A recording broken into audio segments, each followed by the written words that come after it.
Veg pulao म्हटलं की लहानापासून मोठ्यापर्यंत अगदी सगळ्यांच्या आवडीचा पदार्थ। तर आज आपण अगदी परफेक्ट असा व्हेज पुलाव घरच्या घरी बनवून तयार करणार आहोत।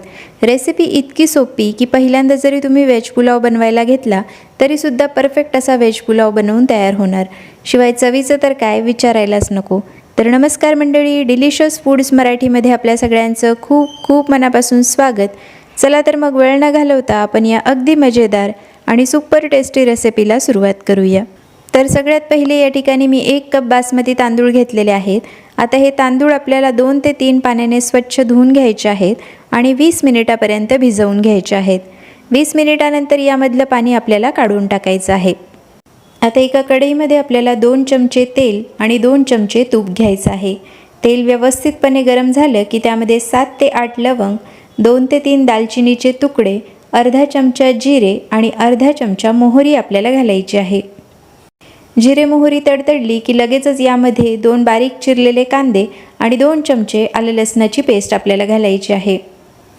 कांदे आणि आलं लसणाची पेस्ट आपल्याला 3 ते 4 मिनिटापर्यंत मध्यम आचेवर छानपैकी परतून घ्यायची आहे।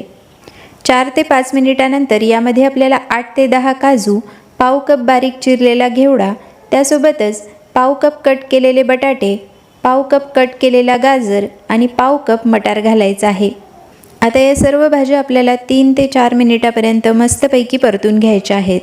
3 ते 4 मिनिटानंतर यामध्ये आपल्याला अर्धा चमचा हळद, अर्धा चमचा गरम मसाला, अर्धा चमचा लाल तिखट, त्यासोबतच अर्धा चमचा धने पावडर आणि 2 चमचे मीठ घालायचं आहे।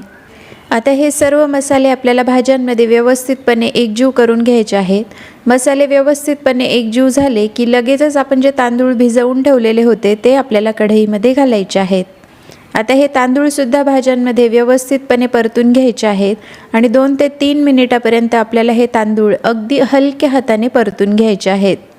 तांदूळ व्यवस्थितपणे परतून घेतल्यामुळे काय होतं की त्याला तेलाची कोटिंग चढते आणि त्यामुळे पुलाव अगदी मोकळा होण्यासाठी मदत मिळते। तर या ठिकाणी आपण 2 ते 3 मिनिटं तांदूळ अगदी व्यवस्थितपणे परतून घेतलेले आहेत। तर आता आपण 1 कप तांदूळ घेतलेले होते, तर 1 कप तांदळासाठी आपल्याला 2 कप पाणी यामध्ये घालायचं आहे। आता पाण्याला 1 उकळी फुटू द्यायची आहे।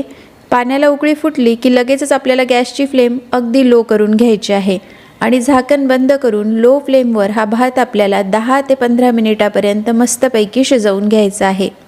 तर साधारणतः या ठिकाणी 10 मिनिटं होत आलेले आहेत आणि तुम्ही बघू शकता की आपला पुलाव अगदी रेडी झालेला आहे। तर आता यावर आपल्याला बारीक चिरलेली कोथिंबीर घालायची आहे।